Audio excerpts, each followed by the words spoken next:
ॐ स्थापकाय च धर्मस्य सर्वधर्मस्वरूपिणे अवतारवरिष्ठाय रामकृष्णाय ते नमः।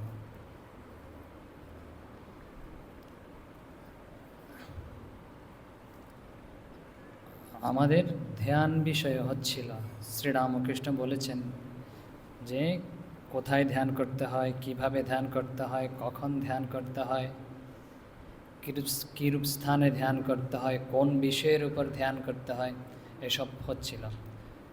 তো কোথায় ধ্যান করতে হয়, তারপরে যে আসন কিভাবে বসতে হয় আমরা বলেছিলাম। তো এভাবে হচ্ছে। তো কীরূপ স্থান, অনেক সময় আমরা বলি না যে আমাদের পরিবেশটা যদি একটু ভালো হয় তখন আমাদের সুবিধা হয় যে মন একাগ্র করতে। কীরূপ স্থানে ধ্যান করা ভালো। আরেকটা মাঝখানে বলে রাখি যে আজকে তো অনেকেই নেই, যে আমরা যতটুকু বলেছি না ধ্যান বিষয়ে, কারো যদি কোনো যে থাকে ঠাকুরের কথার উপর যে জানার ইচ্ছা থাকে আমাদের জিজ্ঞেস করতে পারেন, কোনো অসুবিধা নেই। তো কীরূপ স্থানে ধ্যান করা উচিত। তো গীতাতে যেরম রয়েছে, শৌচৌ দেশে প্রতিষ্ঠায় স্থিরমাসনমাত্মন, বলছে কীরূপ, বলছে শুচি দেশে, শুচি মানে হচ্ছে পবিত্র দেশে, পবিত্র স্থান, যেমন মন্দির আদি, আর ঘরে যদি যে ঠাকুরের জন্য একটা জায়গা থাকে, এরকম স্থান যে আসন রেখে প্রতিষ্ঠায়, ওখানেই ধ্যান করা ভালো। আসন খুব উঁচুও হবে না, নিচুও হবে না, এরকম সব রয়েছে। আরও রয়েছে উপনিষদে যে সমে শৌচৌ শর্করা বন্যিবালুকা বিবর্জিত, শব্দ আদি এসব বিবর্জিত, মন অনুকূলে। শতর উপনিষদে রয়েছে কী কী থাকতে পারে না। অনেকে চায় না যে একটু প্রাকৃতিক পরিবেশে ধ্যান করলে হয়তো সুবিধা হবে। তো কীরকম বলছেন, প্রথমে হচ্ছে এই আগের কথাই বলেছেন, বলছে সমান, তারপরে হচ্ছে শৌচ, যে উঁচু নিচু নয়, এরকম সমান স্থানে, আর হচ্ছে পবিত্র স্থানে ধ্যান করা। আর কি কি থাকবে না, বলছে পাথর, যে পাথর রয়েছে এরকম পাহাড়ের কাছে বসে পড়লেন, পাথর গড়িয়ে পড়তে পারে কিছু একটা নড়াচড়া হলে, যে এরকম স্থান ঠিক করা যাবে না। তারপরে কি বন্যি, হয়তো দাবানল হয়েছে, কোথাও আগুন এসে পড়তে পারে, এরকম স্থানও ঠিক নয় ধ্যানের জন্য। তারপরে খুব ধূলি, যে বাতাস বইছে, হয়তো সাগরের পারে বাতাসের বায়ুর খুব বেগ বেশি, ওরকম স্থান বর্জিত হবে। আর খুব শব্দ আছে, যে কোনো একটা জায়গায় আপনি নির্দিষ্ট করেন ওখানে খুব শব্দ, তো ওখানে মন একাগ্র করা খুব কঠিন ব্যাপার। তখন বলছেন এই শব্দ, এইসব বর্জিত স্থান নির্ধারণ করাই হচ্ছে ভালো। আরও কি ওখানে আরও বলেছেন, যে অনেক আছে না, যে আপনি বললেন হয়তো গঙ্গার ধারে বসছেন, তো গঙ্গার ধারে, গঙ্গা থেকে অনেকেই জল নিয়ে যাচ্ছে, লোকের কোলাহল, তো ওখানেও হচ্ছে সম্ভব নয় যে কোনো লোকের ব্যবহৃত জলাশয় খুব কাজ চলছে, ওখানেও বলছেন। পরে একটা কথা বলেছে, বলছে মনে অনুকূলে, মন যেখানে অনুকূল হয়, মন যেখানে শান্ত হয়, সেরম স্থান তুমি বেছে নেবে, এসব কথা বলছে। তো তুরীয়ানন্দ মহারাজের একটা কথা আমাদের এখানে মনে পড়ছে, বলছে মন অনুকূলে, যে মন যেখানে শান্ত হয়।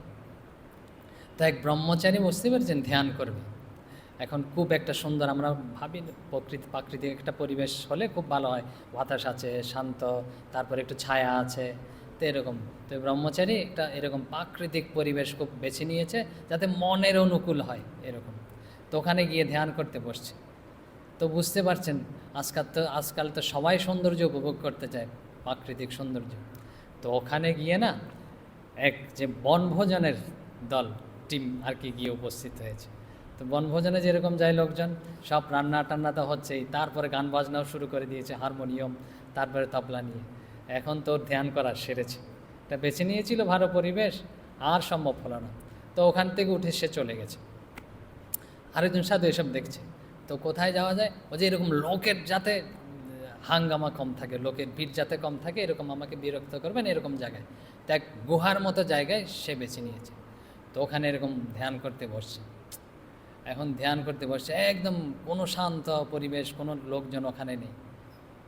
কিন্তু গুহার সামনে এসে না একটা চড়ুই পাখি, দুটো চড়ুই পাখি কিচমিচ কিচমিচ, চড়ুই পাখি যেরকম ডাকে আর কি, তো ডাকতে শুরু করেছে। তো ও তো ওই ডাক চেয়েছিল যে একদম শান্ত পরিবেশ হবে, ওখানে পাখি গিয়ে শুরু করেছে কিচমিচানি। তো ওখানে আর তার মন একাগ্র করতে পারছে না। ওখান থেকে উঠে পড়েছে। তখন ওই যে বৃদ্ধ সাধু, প্রবীণ সাধু তাকে দেখতে পেয়েছে, বলছে, বাবা আগে তোমার যে মনের কিশমিশানি আছে না, কচকচানি, ওটা বন্ধ করো, দেখবে সব জায়গায় তোমার এরকম অনুকূল হবে। তো আমরা যদি চাই যে খুব ভালো পরিবেশ আমাদের জন্য ধ্যানের উপযোগী, এরকম পরিবেশ জগতে কোথাও খুঁজে পাওয়া যাবে না। আগে আমাদের ভিতরে মনের যে উত্তেজনা, কিচমিচানিটা ঠান্ডা করতে হবে। তবে এই শাস্ত্র বলছেন এইসব যাতে আমাদের মনে না থাকে। কোনটা? ওই যে আগুনের ভয়, তারপরে হচ্ছে এরকম কিসের ভয়, যে পাথর গড়িয়ে পড়বে, এরকম এরকম ভয় যাতে মনে না থাকে বিভিন্ন, এটা সব কিছু শেষ করে। এই জন্যই বলছেন এই অবস্থায়। তুরীয়ানন্দ মহারাজ এই বিষয়ে আরও কথা বলতেন, বলছে পরিবেশ, আমরা সবসময় পরিবেশ খুঁজি। কিসের জন্য? কাজের জন্য পরিবেশ খুঁজি, যদি একটা ভালো পরিবেশ হয় আমার কাজ করতে সুবিধা। তারপরে এরকম সবাই খুঁজি, কর্মক্ষেত্রে খুঁজি, ধ্যানের জন্য খুঁজি, উপাসনার জন্য খুঁজি, আমাদের জীবনযাপনের জন্য খুঁজি। তো মহারাজ বলছেন যে বলছে আমরা এরকম পরিবেশ না, কীরকম, যে এরকম পরিবেশ কেউ কখনো পাবে না। আমি এরকম কাজে যদি আমার সবাই এরকম সাহায্য করে, বলছে এরকম হবে না। বলছে কীরকম তাহলে হবে? বলছে আমি যেরকম না, আমার জন্য পরিবেশ আপনা আপনি ওই রকম তৈরি হয়ে যাবে। আমি যদি এরকম পরিবেশ চাই, যেরকম পরিবেশ চাই, দেখবেন আস্তে আস্তে প্রথমে একটু হচ্ছে সংগ্রাম করতে হলেও আস্তে আস্তে এরকম পরিবেশ তৈরি হয়ে যাবে। যেমন একজন রাজা বনে গেছেন, তো সব কিছু ত্যাগ করে গেছেন, তার মনের মধ্যে রাজ্য রয়েছে, তো কদিন পরে ওখানে বিশাল রাজ্য গড়ে উঠেছে, লোকালয় গড়ে উঠেছে। এরকম আমাদের মনে যা থাকবে তাই কিন্তু তৈরি হবে। তো এই জন্য যে আমরা যে বলছেন এরকম স্থানে আসন করবে, এর পরিবেশ প্রধানত হচ্ছে মনের ব্যাপার। তারপরে আসছি, তারপরে কি বিষয়, বলছে অনেকেই জিজ্ঞেস করে যে কোন দিকে হয়ে বসলে সুবিধা, যে পূজার সময়, ধ্যানের সময়। তো একজন ঋষি বলছেন, বলছে প্রাংমুখ, শাস্ত্রীয় রয়েছে বিভিন্ন জায়গায়, বলছে প্রাংমুখ মানে হচ্ছে পূর্ব দিক করে বসা ভালো। তো বিভিন্ন জায়গায় রয়েছে পূর্ব বা উত্তর মুখে হয়ে বসা ভালো। এটা রাজা মহারাজের ঘটনা বলি, যে স্বামী ব্রহ্মানন্দ মহারাজ তখন তিনি বেলুড় মঠে রয়েছেন, তখন আমাদের এসব ঘটনা বললে পরিষ্কার হয়ে যায় বিষয়গুলো। তিনি বেলুড় মঠে রয়েছেন, তো যাচ্ছেন হেঁটে, তো বেলতলায় একজন ব্রহ্মচারী বসে না এরকম ধ্যান করছে। তো ধ্যান করছে, মহারাজ তো হেঁটে চলে যাচ্ছে পাশে দিয়ে, বলছে হেঁটে চলে যাচ্ছে, হেঁটে যেতে যেতেই বলছে, আরে বলছে ও পশ্চিমমুখী হয়ে বসছে আর কি। বলছে যখন আল্লাহ নাম জপ করবি না তখন পশ্চিমমুখী হয়ে বসবি, তো এখন হচ্ছে পূর্ব অথবা উত্তরমুখী হয়ে বস। তো এরকম যে পূর্ব উত্তরমুখী হয়ে বসার জন্য শাস্ত্র বলছেন যে, আর হচ্ছে মহারাজগণ বলেছেন যে আমরা একটা প্রশ্ন করতে পারি যে শাস্ত্র বলেছেন বলেই কি আমরা সব মেনে নেব, যে এরকম মহারাজটা বলেছেন বলেই কি আমরা সব মেনে নেব? যে একটু তো আজকাল বিজ্ঞান সম্মত যুক্তি হলে না সবাই খুব রসালো মনে করে। কিন্তু একটা কথা আমরা বলে রাখছি মাঝখানে, স্বামীজি বলেছেন, স্বামী বিবেকানন্দ বলছে বিজ্ঞানের যেখানে শেষ হয়েছে না, দর্শন বা ধর্মের সেখান থেকেই শুরু হয়েছে। বিজ্ঞান যেখান থেকে আর পারছে না একটু পর্যন্ত এসে, তো ওখান থেকেই দর্শন বা ধর্মের শুরু হয়ে গেছে। তো আমরা তবু একটু বিজ্ঞানের সাথে যুক্তি দিই, বলছে কেন আমরা পূর্বমুখী বা উত্তরমুখী হয়ে বসবো? যে পূর্বমুখী, পূর্বে কি সূর্য আছে না, সূর্য উদিত হয়। আর আপনারা সবাই জানেন সূর্যের একটা আকর্ষণের ফলে সূর্যকে কেন্দ্র করে সব গ্রহ নক্ষত্রগুলো ঘুরছে না, এই গ্রহের মধ্যে কিন্তু পৃথিবীও পড়ে, পৃথিবীও সূর্যকে কেন্দ্র করে ঘুরছে। যারা জানেন যে বিজ্ঞানের যে দুইটা গতি আছে, একটা হচ্ছে সেন্ট্রিফিউগাল, একটা হচ্ছে সেন্ট্রিপিটাল, এই ফোর্সের প্রভাবেই না, একটা হচ্ছে কেন্দ্রাগতিক, একটা হচ্ছে কেন্দ্রের বহির্মুখ, এই দুটার প্রভাবেই ধরে আছে। তাহলে কিন্তু সূর্য আমাদের আকর্ষণ করছে না, যে আকর্ষণ বিকর্ষণের একটা প্রভাব রয়েছে। তো ওই যদি আকর্ষণের অনুকূলভাবে আমরা বসি তাহলে কিন্তু আমাদের ধ্যান করতে, মন একাগ্র করতে সুবিধা। কেন? আমাদের শরীরে যা রয়েছে না, যেরকম ধরুন যে আমরা উদাহরণ দিতে পারি, এই জোয়ার ভাটা হয় জানেন তো, সবাই জানেন কি সূর্যচন্দ্রের আকর্ষণ হয় তো জোয়ার ভাটা হয়। তা আমাদের কিসের উপর? তরল পদার্থকে আকর্ষণ করে। আমাদের শরীরে কিন্তু প্রায় 70%-এরও বেশি হচ্ছে, 70 ভাগেরও বেশি হচ্ছে জল। তাহলে নিশ্চয়ই বুঝতে পারছেন এর একটা আকর্ষণ আমাদের শরীরের মধ্যে কাজ করছে। তখন আমরা যদি এই আকর্ষণের অনুকূলে কাজ করি না, তখন আমাদের সব সুবিধা হয়। আর যদি এই আকর্ষণের বিপরীতে কাজ করার চেষ্টা করি তাহলে কিন্তু আমাদের অসুবিধা হয়ে যায়। এই জন্য তখন থেকে এগুলো নির্ধারণ করা হয়েছে যে আমরা তো পৃথিবী একটা আকর্ষণ করছে, তাহলে তো আমরা কোথায় পড়ে যেতাম, পৃথিবী গোল, তো আমরা পৃথিবীতে দাঁড়িয়ে রয়েছি, মানে হচ্ছে পৃথিবীর একটা আকর্ষণ আমাদের এরকম ধরে রয়েছে, আর এই আকর্ষণ রয়েছে। তো এগুলো হচ্ছে সব যদি এরকম আমাদের অনুকূলে কাজ করে তাহলে আমাদের কাজ করতে সুবিধা। সেরকম তাহলে উত্তরমুখী হয়ে বসবো কেন? উত্তর মেরু আমাদের খুব কাছাকাছি না, জানেন তো? উত্তর মেরু আর দক্ষিণ মেরুর মধ্যে একটা আকর্ষণ বিকর্ষণ শক্তি রয়েছে। আমরা যদি এভাবে যে বলে যে দিনের বেলায় রাতের বেলায় তো সূর্য থাকে না, সূর্য সব সময় থাকে, তো একটু হচ্ছে ঘুরে যায় আর কি, আমরা সূর্যকে ঢাকা পড়ে যায়। তো বলছেন রাতের বেলা হচ্ছে উত্তরমুখী। উত্তরমুখী কেন? উত্তর মেরুর না একটা আকর্ষণ রয়েছে, ওই আকর্ষণের অনুকূলে যদি আমরা বসি তাহলে কিন্তু একইভাবে আমাদের মন একাগ্র করতে, শরীরের যে একটা ভারসাম্য রয়েছে এই ভারসাম্য বজায় রাখতে সুবিধা হয়। এই জন্য বলছেন শাস্ত্রকারগণ যে উত্তর বা পূর্বমুখী হয়ে প্রথম অবস্থায় করা ভালো। যাদের হচ্ছে মনের খুব জোর আছে, যে কোনো অবস্থায় মন একাগ্র করতে পারে, তারা এসব না করলেও কোনো অসুবিধা নেই। কিন্তু প্রথম অবস্থায় যেমন শাস্ত্রে রয়েছে যে কোথায় ব্রহ্মসূত্রে রয়েছে, ব্যাসদেব বলছেন যত্র একাগ্রতা তত্র অবিশেষাৎ, বলছে তুমি যদি উচ্চ অধিকারী হয়ে যায় না, যত্রই যেখানেই তোমার মন একাগ্র হয়, যেদিকে একাগ্র হয় তুমি ওখানেই বসতে পারো, কোনো অসুবিধা নেই। কিন্তু আমরা তো অত বড় উচ্চ অধিকারী হয়তো আমি হইনি, তা আমাকে এইসব প্রাথমিক অবস্থার যে আমাকে সাহায্য, আমরা চাই তো, আমরা যে জগতে রয়েছি, সংসারে রয়েছি, আমরা সব সময় আশা করি আমাকে সাহায্য করুক, আমার পুত্র আমাকে সাহায্য করুক, আমার স্ত্রী, আমার পিতা আমাকে সাহায্য করুক। এখানেও কিন্তু আমরা ভেতর থেকে চাই যে পরিবেশ আমাকে সাহায্য করুক। তো পরিবেশের সাহায্যগুলো পেতে হলে না, এই যে মহারাজগণ যেভাবে বলেছেন, শ্রীরামকৃষ্ণ যেভাবে বলেছেন, শাস্ত্র যেভাবে বলছে সেভাবে করলেই অনেকটা সুবিধা হয়। এখন আমরা আসি কিসের উপর বসবো। এখন তো গেল দিক, তারপরে কীরকম পরিবেশ, কিসের উপর বসলে সুবিধা হয়। এক কথায় বলতে গেলে বিদ্যুৎ অপরিবাহী পদার্থের উপর বসা অবশ্যই উচিত ধ্যান করার সময়, মন একাগ্র করার সময়। যেমন গীতায় বলছেন চৈলাজিন কুশোত্তরম, মানে হচ্ছে কুশ, তারপরে হচ্ছে যে কম্বলাসন, এসবের উপর বসে ধ্যান করা উচিত। বলছে কেন আমি এসবের উপর বসবো?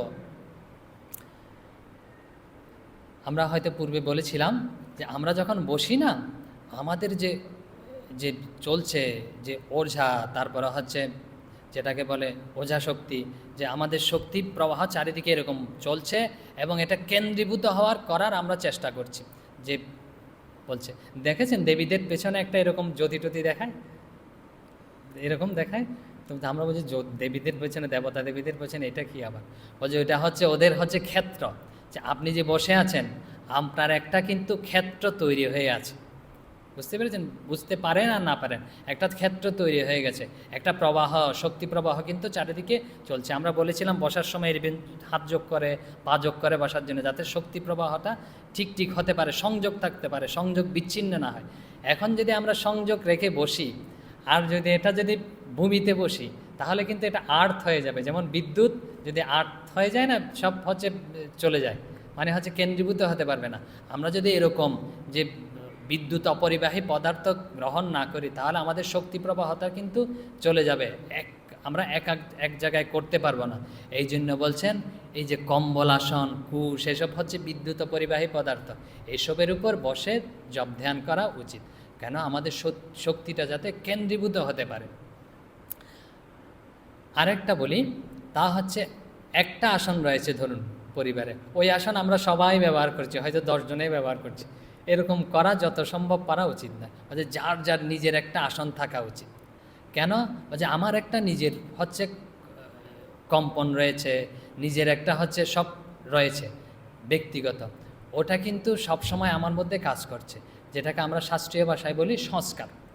তো আমি যদি এরকম বসি, প্রতিদিন নিজের আসনে বসি না, ওই যে ওই সংস্কারটা, ওই কম্পনটা ওখানেই রয়েছে, আর ওখান থেকে আমি গ্রহণ করতে পারি। আপনাদের ভাষায় বলি, আপনি যেখানে বসে রয়েছেন সামনে না, যে হয়তো কেউ একজন অপরাধ করে চলে গেছে, তো কিভাবে এগুলো বের করে? বলছে ডিএনএ পরীক্ষা করে না, বলছে ও এখানে এসেছিল, বলছে ফরেন্সিক রিপোর্টে বেরিয়ে যায় যে এই ব্যক্তি এখানে বসছিল, নিশ্চয়ই ও কিছু একটা ছেড়ে গেছে ওখানে ওর, নাহলে বুঝলো কীভাবে যে এই ব্যক্তি এখানে এসেছিল, এটা ধরেছিল, এখানে হাত দিয়েছিল। তো আমরা যে বসি, যে আমাদের কিছু একটা আমরা ওখানে রেখে যাই, যে আপনি ওখানে বসছেন, আপনার একটা ক্ষেত্র রয়েছে, ওই আপনি যে প্রতিদিন ওই আসনে বসছেন না, তা আপনার একটা ওখানে হচ্ছে যেটাকে বলা হয় পজিটিভ, মানে হচ্ছে যে অনুগত, আপনার অনুকূল যে একটা জিনিস আপনি ওখানে প্রতিদিন তৈরি করছেন, ক্ষেত্র তৈরি করছেন, আর ওই ক্ষেত্রটা আপনাকে প্রতিদিন সাহায্য করবে। এই যে দিন দিন বৃদ্ধি পাচ্ছে, এই জন্য যারা সাধুরা রয়েছে ওরা হয়তো যে পুরা জীবন একটা আসনই ব্যবহার করে যাচ্ছে। একটা পাতলা আসন তো আছেই, এটা হয়তো অন্য জায়গায় বিছিয়ে অন্য আসনের উপর দিয়ে, কিন্তু একটা আসনই ব্যবহার করে। আর ক্ষেত্রগুলো ধরুন যে তীর্থক্ষেত্রে পরিণত হয়, যে কেন তীর্থক্ষেত্রে পরিণত হয়, যে ওখানে হয়তো একজন মহাপুরুষ, হয়তো ভগবান সাক্ষাৎ এসে ওই জায়গায় ওই পিঠে কিছু করেছেন, সাধন করেছেন, ওই জন্য পুরা ক্ষেত্রটাই হচ্ছে তীর্থক্ষেত্র হয়ে যায়। যেমন দক্ষিণেশ্বর পঞ্চবটিতে শ্রীরামকৃষ্ণ ধ্যান করতেন, বেলতলায় ধ্যান করতেন, নিজ গৃহে রয়েছে, তো ওই জন্য ওইটা আজকাল তীর্থক্ষেত্র হয়ে গেছে। স্বামী বিবেকানন্দ যে নিজের ঘর তিনি থেকেছেন, তো তার একটা কিন্তু ওখানে থাকার, অবস্থান করার যে একটা, যেটাকে বলা হয় অনুরণ, যে ওখানে রয়ে গেছে ওইটাতে। প্রত্যেকটা তীর্থক্ষেত্রে, যেমন কাশী যান, কাশী কেন বিখ্যাত, ওখানে অনেক সাধক, অনেক মহাপুরুষ সাধন করেছেন, ওদের একটা যে কম্পন রয়েছে। বৃন্দাবন বিখ্যাত কেন, ভগবান ওখানে রয়েছিলেন। তো এইসব বিভিন্ন উদাহরণ দেওয়া যায়। এই জন্য নিজের পরিবেশ, নিজের একটা আসন থাকা মোটামুটি ভালো। এখন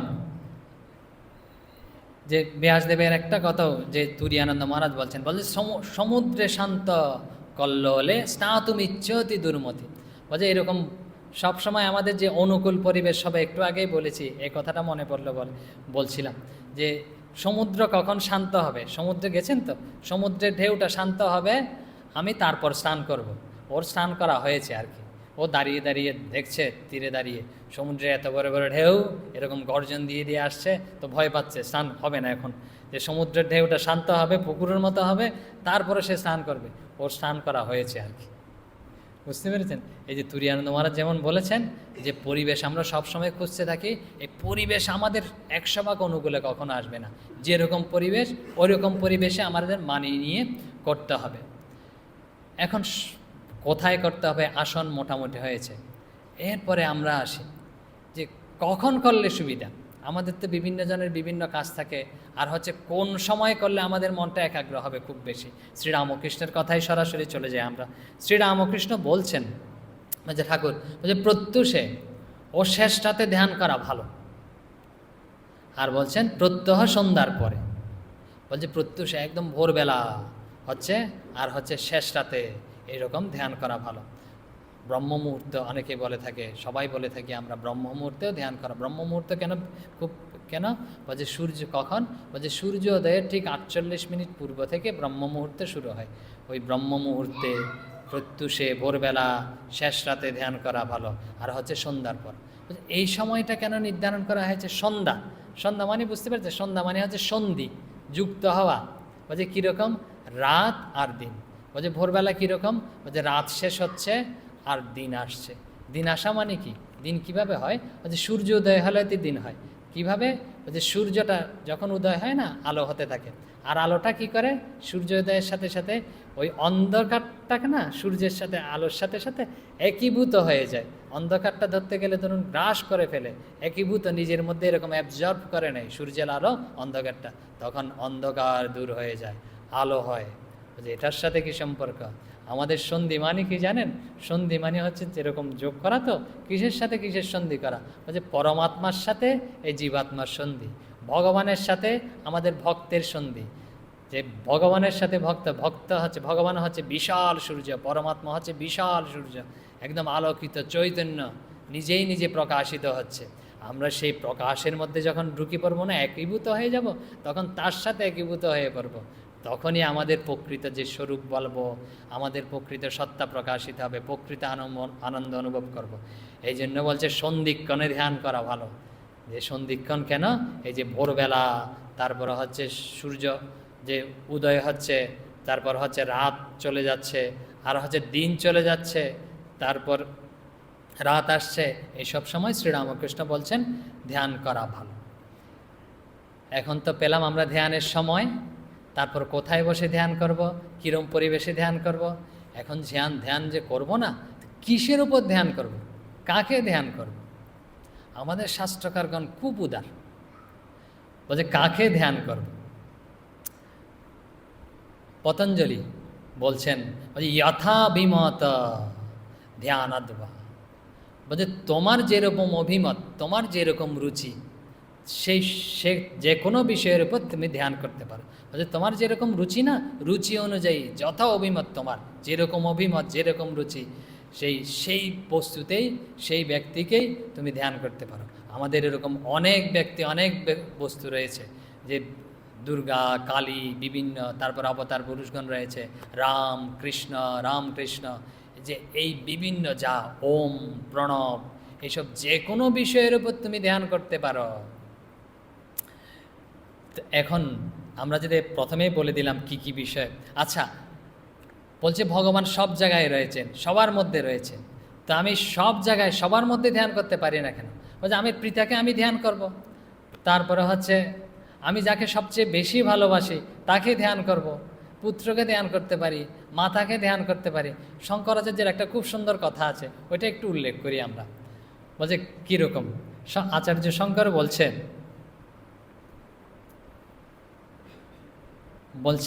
বলছে ভবতি কশ্চিদের আগি ইষ্টিচিত্ত নতু স্ত্রিয়ম এব পরতত্ত্বেন গৃহ্যাতি। বলছে কী অর্থ? অর্থ বলার আগে একটু জিনিসটা বোঝার জন্য একটা কথা বলি। আমরা যে ধ্যান করব না, মানে হচ্ছে যাকে ভালোবাসি, যাকে খুব ভালোবাসি, আমার মনে প্রাণে আমার ভালো লাগে, তাকেই তো আমি চিন্তা করতে সবসময় চাইব। আমি যাকে ভালোবাসি না, যাকে ঘৃণা করি, তাকে কেন আমি চিন্তা করতে চাইলেও আমার চিন্তার মধ্যে আসবে না। তো প্রথম সত্য হচ্ছে ভালোবাসা থাকতে হবে। এখন ভালোবাসার সাথে সাথে না আরেকটা হচ্ছে, ওই যাকে আমি ধ্যান করব, যে বিষয়ের উপর ধ্যান করব, সেটা সর্বশ্রেষ্ঠ আদর্শ হতে হবে আমার কাছে। দুটা জিনিস, একটা হচ্ছে ভালোবাসা, আর হচ্ছে তিনি সর্বশক্তি বা সর্বশ্রেষ্ঠ আদর্শ হতে হবে। এখন শঙ্করাচার্যের এই কথাটা যদি আমরা বলি বুঝতে পারবেন। বলছে কশ্চিদের আগে ইষ্টিচিত্ত, বলছে কেউ কেউ ভবতী মানে হচ্ছে হওয়া, কেউ কেউ এরকম আছে হচ্ছে নিজের স্ত্রীকে খুব ভালোবাসে অথবা স্বামীকে খুব ভালোবাসে। তো এখন কথা হচ্ছিল কি, যে আমি যে যাকে ভালোবাসি তাকেই তো চিন্তা করব।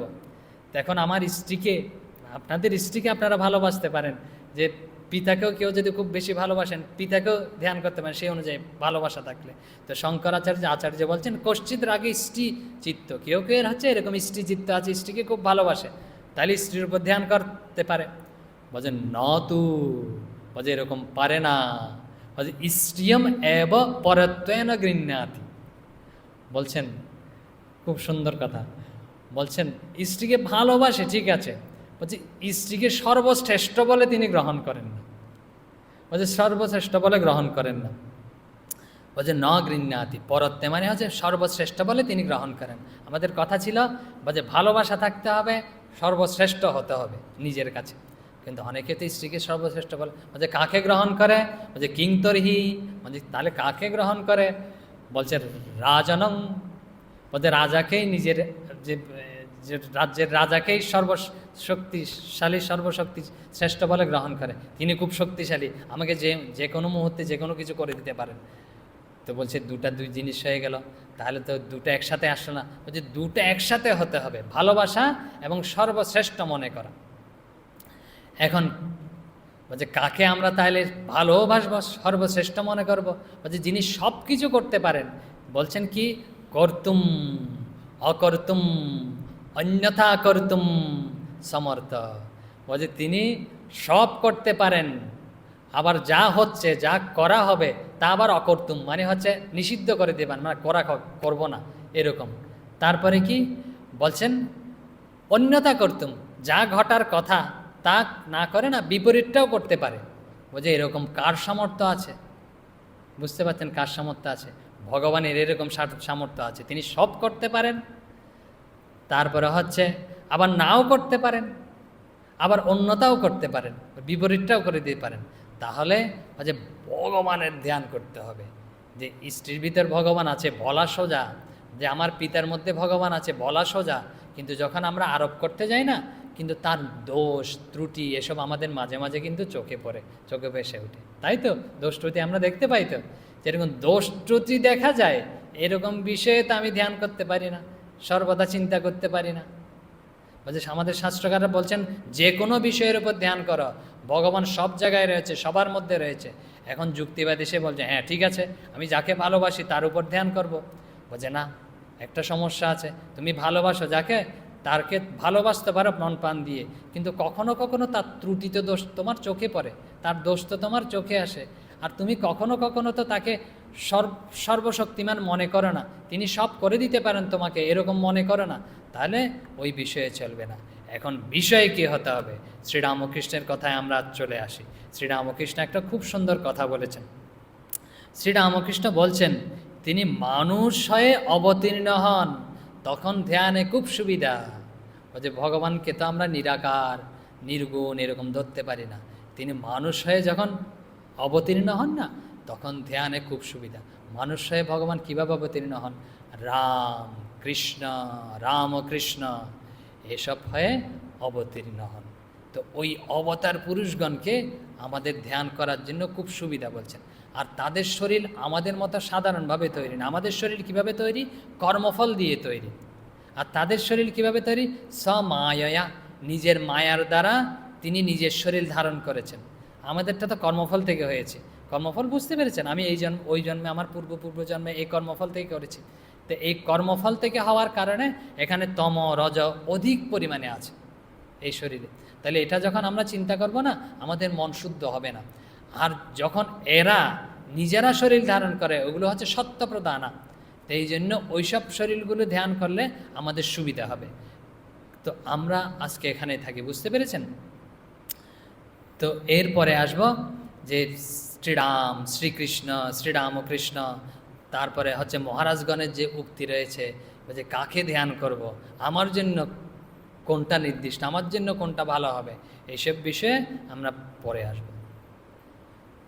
ওম শান্তি শান্তি শান্তি, হরি ওম তৎসৎ। শ্রীরামকৃষ্ণার প্রণমস্তু। আপনারা